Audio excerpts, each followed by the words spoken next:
To get the most out of this video, follow the subtitles while listening to the narration in English. Use headphones to better capture the pronunciation and intonation.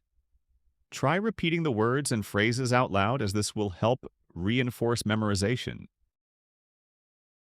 It was a chilly morning when a young woman stepped off the crowded bus and onto the sidewalk of a busy city street. She was around 25 years old, with long black hair pulled into a ponytail, warm brown eyes, and smooth medium brown skin. She clutched a small suitcase with one hand and a folded piece of paper with the address of her new job in the other. She looked around nervously. "So, this is it," she whispered to herself, adjusting the strap of her backpack. Cars zoomed by, people walked quickly in every direction, and street signs showed names she had never seen before. Everything felt loud, fast, and unfamiliar. She had just moved to the United States from her hometown in Brazil. Back home, she had studied some English, but this was real life. And she was scared. She took a deep breath and walked in. The smell of fresh coffee and warm bread filled the air. People were laughing, chatting, typing on laptops. She stood awkwardly near the entrance until someone behind the counter noticed her. "Good morning. What can I get for you?" the barista asked. The young woman froze. Her mind raced. She knew what she wanted, but how to say it? Coffee," she said quietly. "And bread." The barista smiled kindly. "Sure." "The one coffee and a croissant?" She nodded, relieved. "Yes. Thank you." As she sat down with her breakfast, she felt a little more confident. She had spoken English. It wasn't perfect, but she had done it. She looked at the paper in her hand again. The job interview was at 2 p.m. She had a few hours to prepare and to calm her nerves. After finishing her coffee, she stood up and left the cafe, practicing phrases in her head as she walked. "Nice to meet you. I'm happy to be here. I would like to work." The city buzzed around her, cars honking, people talking, dogs barking. But in her mind, she focused on the words.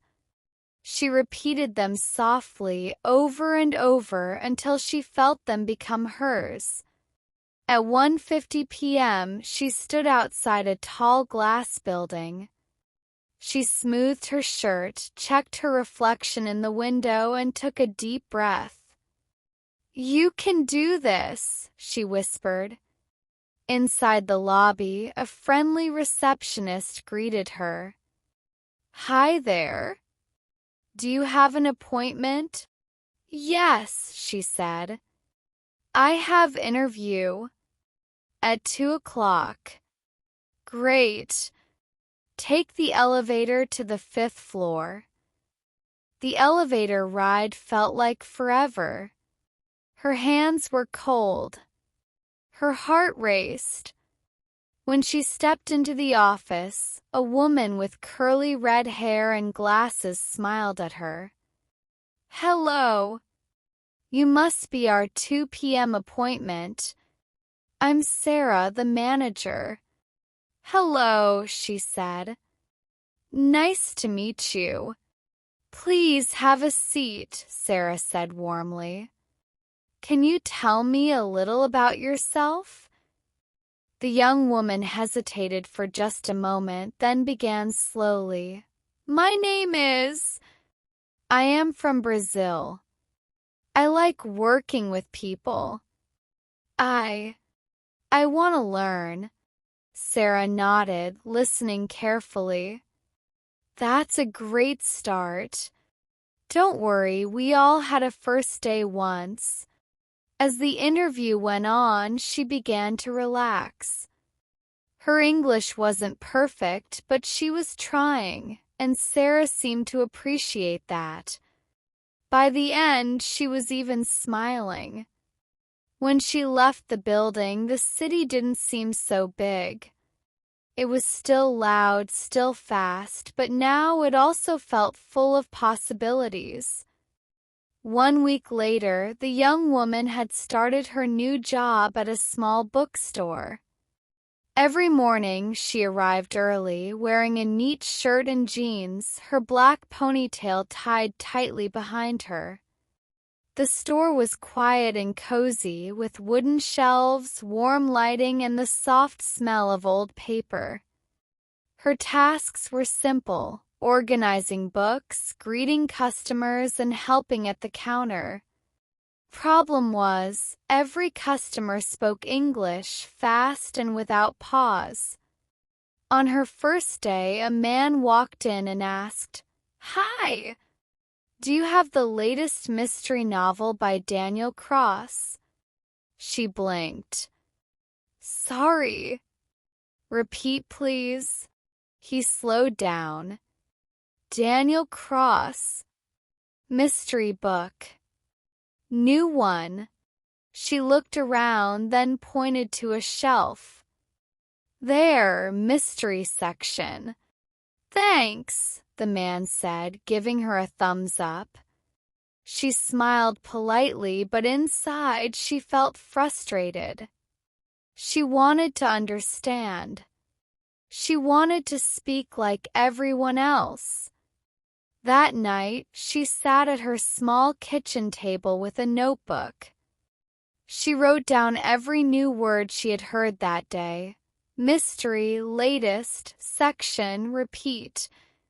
She looked them up, repeated them out loud, and practiced using them in simple sentences.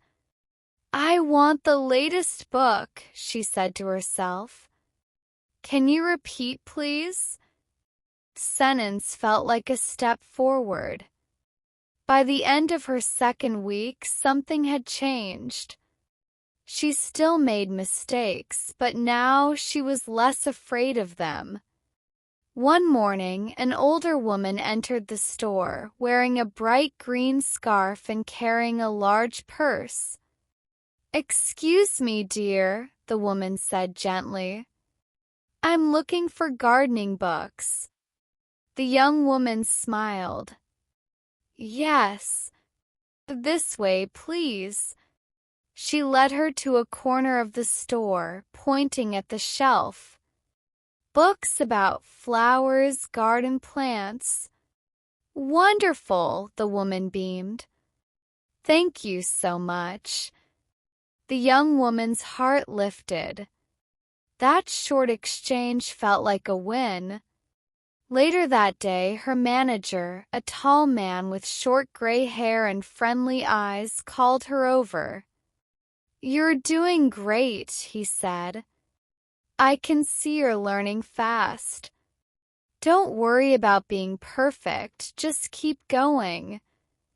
She nodded. "Thank you. I try every day." That night, instead of studying alone, she opened her phone and joined a language exchange app. She wrote, "Hi. I want to practice English. I can help with Portuguese." Within minutes, someone replied, "Hi. I'm from Chicago. I can help." She smiled. Conversation began. It was simple: introductions, favorite foods, weekend plans, but it was real. She was talking, listening, laughing in English. In the mirror above her bed, she looked at herself. Her eyes were the same, her skin the same, but something inside her was growing stronger. Braver.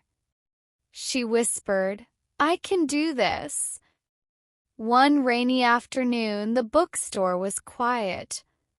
The The young woman, with her black hair pulled into a bun and soft brown eyes scanning a shelf, was restocking children's books when the bell above the door rang. She looked up and saw a group of tourists enter, 3 people with umbrellas speaking quickly in English and laughing. One of them, a woman with curly red hair, walked toward the counter. "Hi. We're from Canada," she said cheerfully. "We love bookstores. Do you have any books about local history?" The young woman froze. Books about city?" The red-haired woman smiled kindly. "Yes, about this city, its past, people, culture." She nodded slowly, then walked to the travel section. "Here, maybe, these books good." Tourists looked through them, then said, "Perfect. You're very helpful." The young woman blushed. "Thank you. I learn English now." The woman gave a thumbs up. "You're doing great." As they left, one of the men in the group said loudly, "She's trying, and that's what matters." She stood by the door after they left, heart warm despite the rain. The words stayed in her mind. "You're doing great." Later that week, during her lunch break, the young woman sat alone on a bench in the nearby park, eating a sandwich and listening to an English podcast with one earbud. "Excuse me," a voice said. She looked up. It was a woman around her age, with short blonde hair and blue glasses. "Sorry to bother you," the woman said with a kind smile. "I've seen you here before. Are you new to the city?" She nodded. "Yes. I work in the bookstore." "Oh, I love that place," the woman said. "I'm Lily. I live close by." The young woman introduced herself slowly, smiling. Her accent was strong, but her words were clear. Lily continued, "There's an English club at the library every Thursday evening. We practice speaking in a friendly group. No pressure. Would you like to come?" Her eyes lit up. "Yes. I want to go." "Thank you." "That's great," Lily said. "I'll meet you there at 6 p.m. tomorrow?" She nodded eagerly. "Yes, I be there." That night she practiced saying, "Hello, my name is," and "I am learning English because," over and over. She was nervous but excited. When she lay down to sleep, her notebook was open beside her bed, a new phrase written in big letters. "You're doing great." The next day, the young woman with long black hair and warm brown eyes walked into the library, holding her umbrella tightly. She wore a simple gray sweater and jeans, her expression a mix of nerves and hope. Inside, she saw a group of people sitting in a circle. Lily, the blonde woman with blue glasses, waved from across the room. "You made it." Lily smiled. "Come, sit with us." The young woman sat down between 2 strangers, a tall man with a beard and a cheerful older woman with curly gray hair. A sign on the table read, "Welcome to English Club." "Let's begin," said the man leading the group. "Everyone, please say your name and one thing you enjoy." When it was her turn, she paused, heart pounding. Then she said slowly but clearly, "My name is..." "I like books." Everyone smiled and clapped. "Perfect," said the man. simple and clear.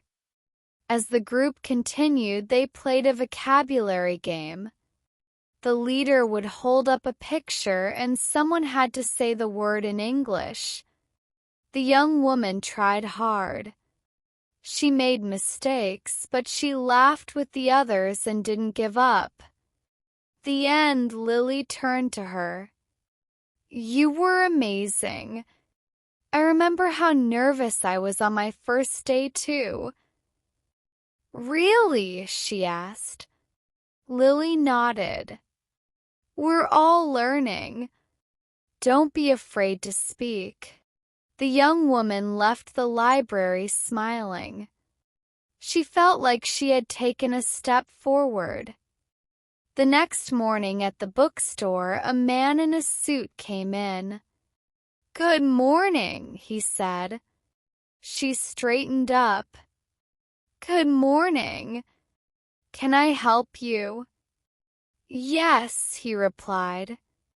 I'm looking for a gift for my niece. She loves animals. Books, animals, one moment, she said and led him to the children's section. She handed him a colorful book about jungle animals. This one very fun. Good pictures. He smiled. This looks perfect. Thank you. As he walked to the counter, he added, Your English is good. She looked surprised. Really? Thank you. I practice. I can tell, he said warmly. Keep it up. After he left, she wrote a new sentence in her notebook. Can I help you? She underlined it twice. That evening, she returned to the library for English club again. The group was larger this time, but she felt more confident.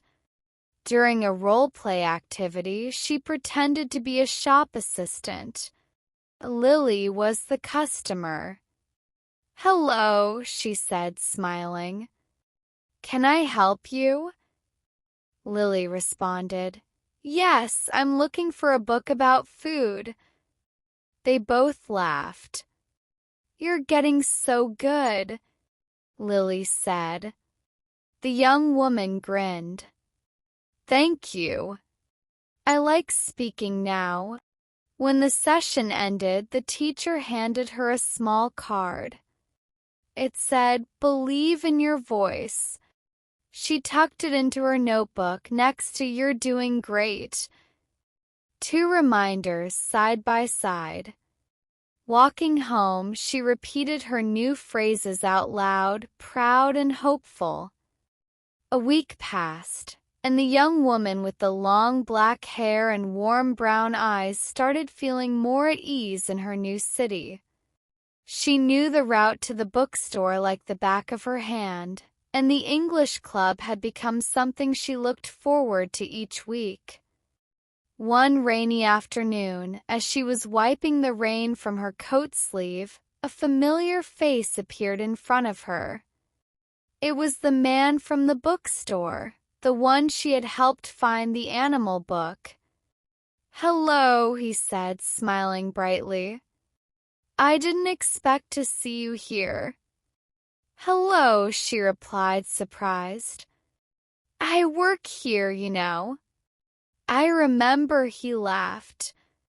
I've been thinking about you, actually. Her eyes widened. Oh? Why? I'm part of a small team that works with a local museum. We're looking for a guide who speaks English well.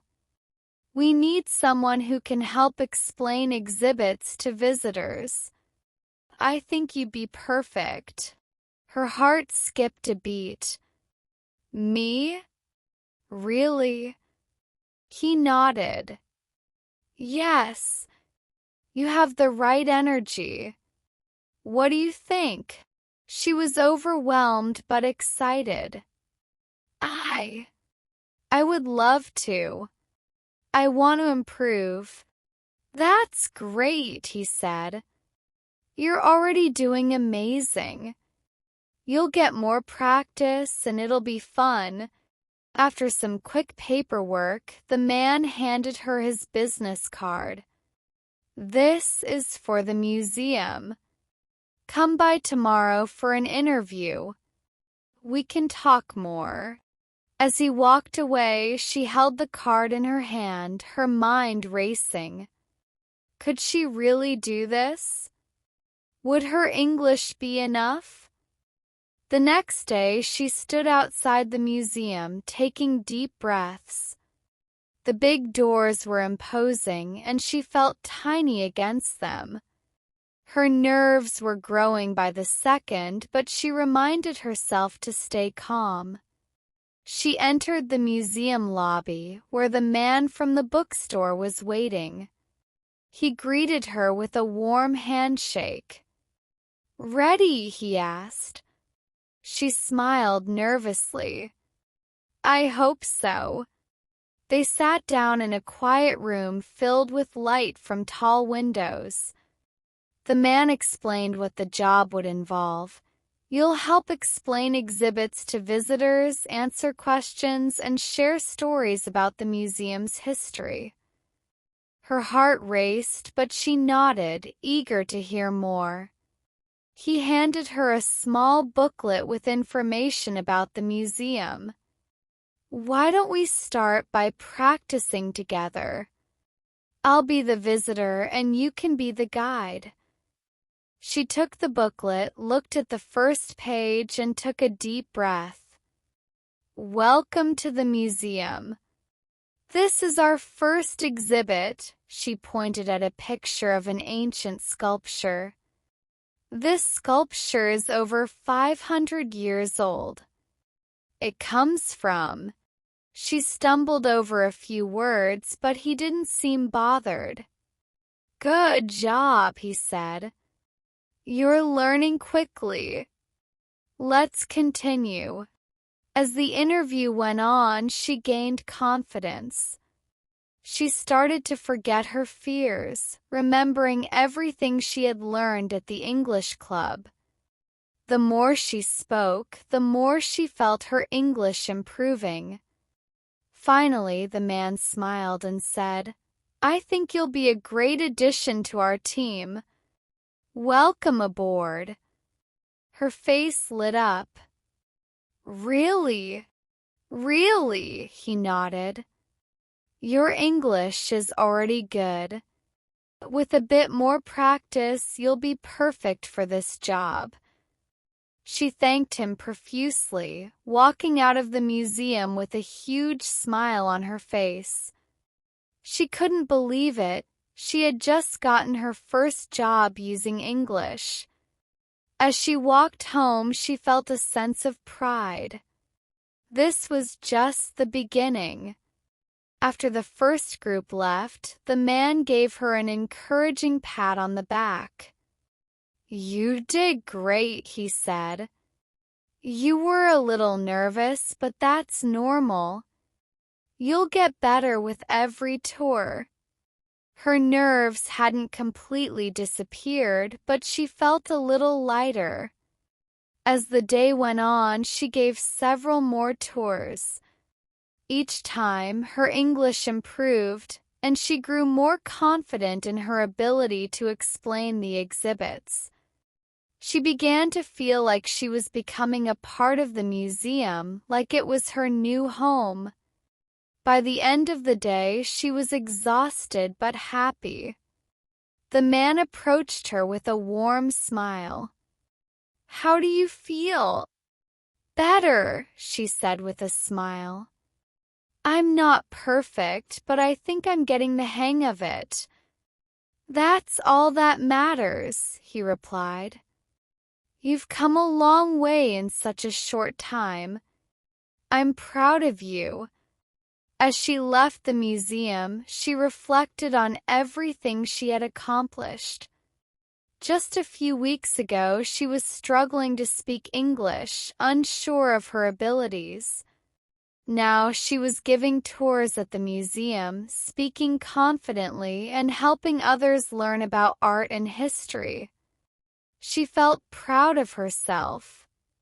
She wasn't just learning English anymore, she was living it.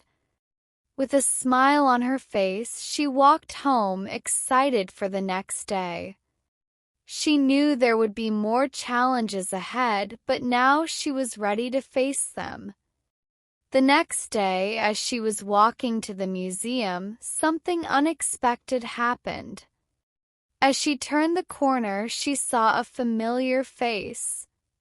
It was the woman from the English club, the one who had helped her with the pronunciation exercises.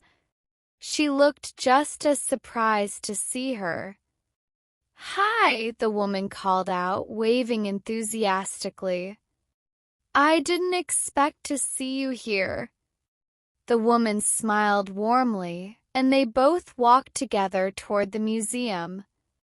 "What are you doing in this part of the city?" she asked, curious. "I work here now," the main character replied, feeling a sense of pride. "I'm giving tours at the museum." The woman's eyes widened in surprise. "That's amazing. I'm so proud of you. How is it going?"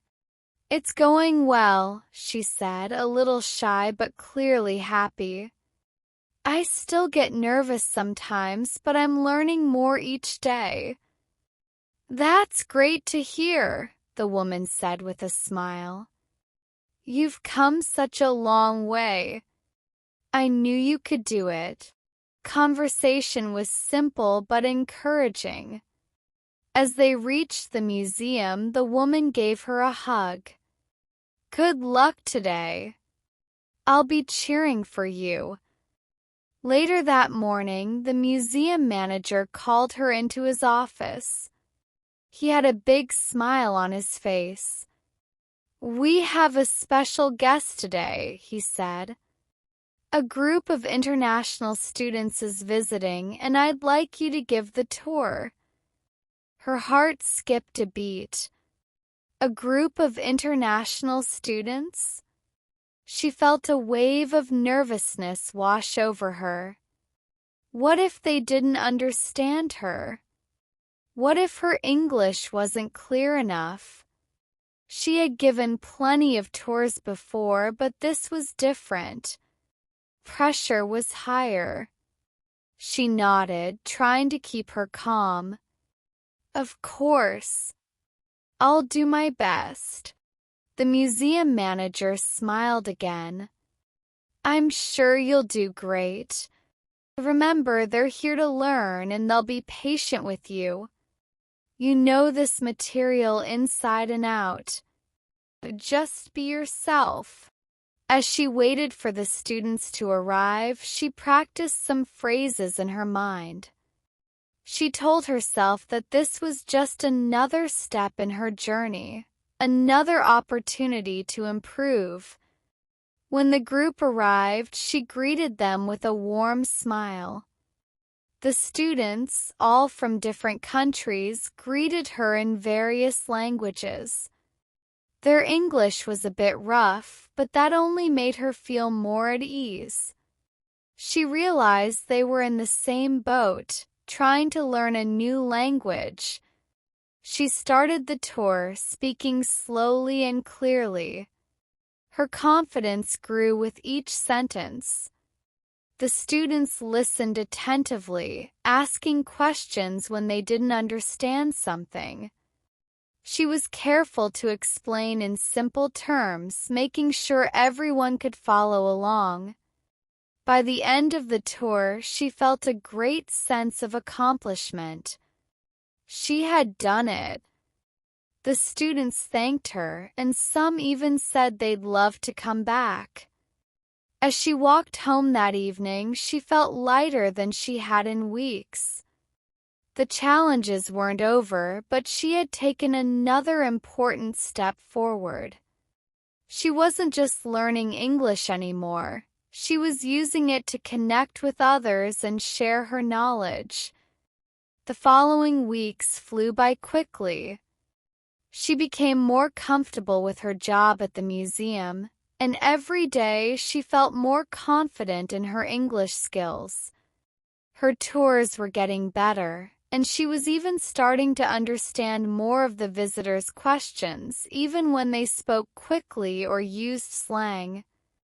One afternoon, she received an email from the museum's manager. It was an invitation to speak at a special event. "We'd love for you to share your experience of learning English and how you've overcome challenges in your new role," he wrote. First, she was shocked.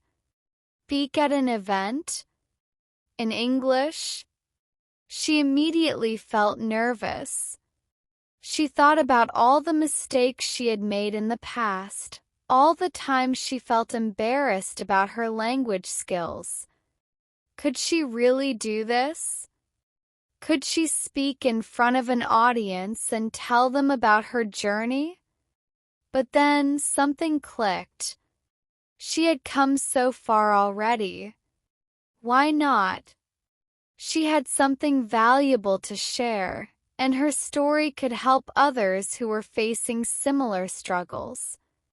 Taking a deep breath, she replied to the email. "I'd be honored to speak at the event. Thank you for this opportunity."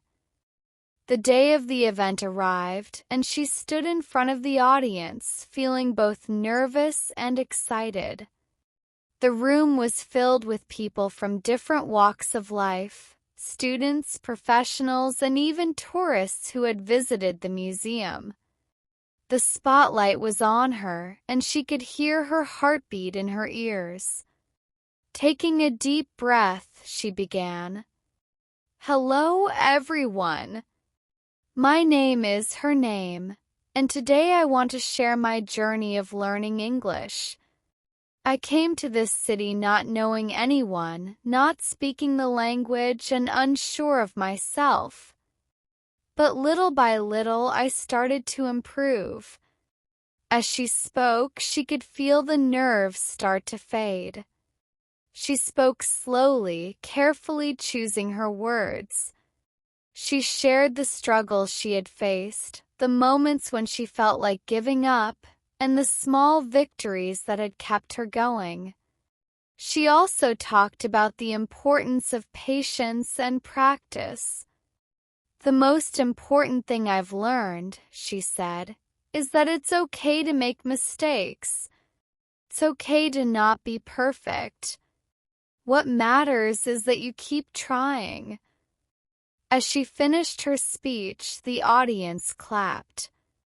She smiled, feeling a sense of pride she hadn't experienced in a long time. She had done it. She had spoken in front of an audience in English, and it felt amazing. After the event, several people came up to her and thanked her for sharing her story. One woman, who was also learning English, said, "Your story gave me hope. If you can do it, so can I." Walking home that evening, she felt a deep sense of accomplishment. She had faced her fear, and not only had she survived, but she had also helped others along the way. The journey wasn't over, but for the first time she felt truly confident in her abilities.